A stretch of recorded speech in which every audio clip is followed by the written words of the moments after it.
welcome. Thank you for joining. I hate to see my tropical perennial plants die in the cold and have to replant them from scratch. In this video, I will discuss 7 plants I have been overwintering successfully. I will discuss the approaches that I use. So the first is eggplant. I started the pink too-long eggplant shown here in the spring. I have several pots and will bring them indoors later in the fall, along with the other varieties. Second is habanero. They are producing for a second year. The yellow ones were planted directly in the ground next to the pigeon peas.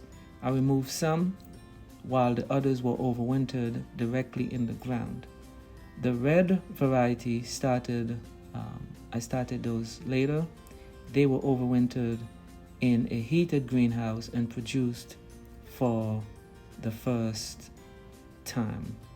And I should mention that those that were directly in ground there with the pigeon peas, and that entire area was enclosed. The third is jalapeno.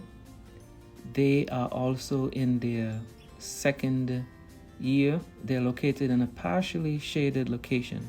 They do better in shaded area during the hot months. During the cold months, I house them in the heated greenhouse space. Heating takes place usually during the night.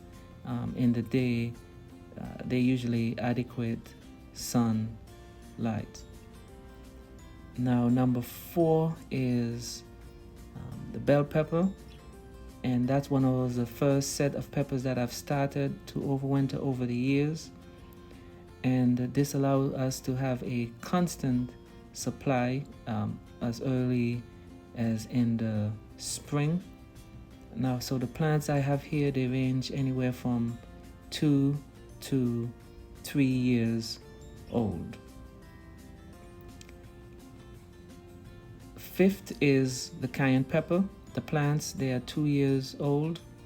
Most of them survived in the greenhouse. I plan to start more from seeds. While new plants are started, I have mature plants producing. Like the other peppers, I bring them into a heated greenhouse, so they will not survive just bringing them in a space unless you decide to prune them all the way down. Then that could be done. Okay, so oftentimes we will start grand with the pineapple tops and just leave them to die in the cold. So it is essential to bring them indoors. The pineapple will fruit within 2 to 3 years, so this has to be continually done year after year. And but once they start producing, you'll always have pineapples, and they will keep giving off suckers for 2 more years. So look at all these pineapple plants is as a result of overwintering them. This accumulation is a result of bringing them indoors over the years. They are drought tolerant, but I find irrigation makes a difference in the size of the plants, and also location. So they're in an area where they can get adequate sunlight. And also I learned in my location, partial shade won't hurt at all.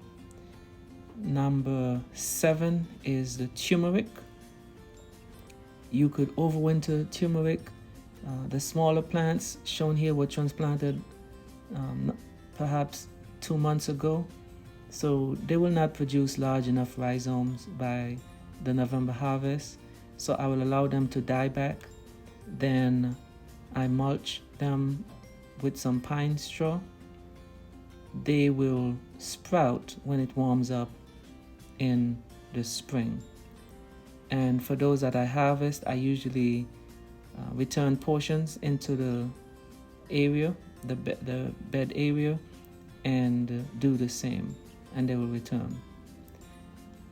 finally, number 8 is lemongrass, or also referred to fever grass.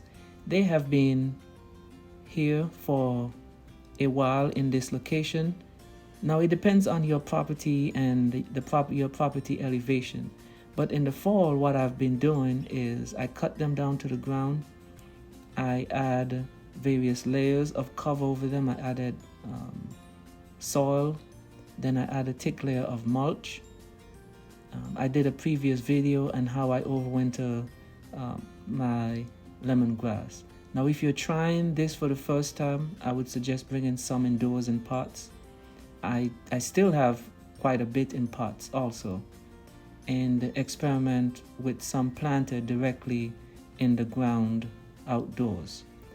What plants do you plan to overwinter, and what are your strategies? Thank you for watching, and remember to subscribe to the Petersville Farm channel. Happy gardening.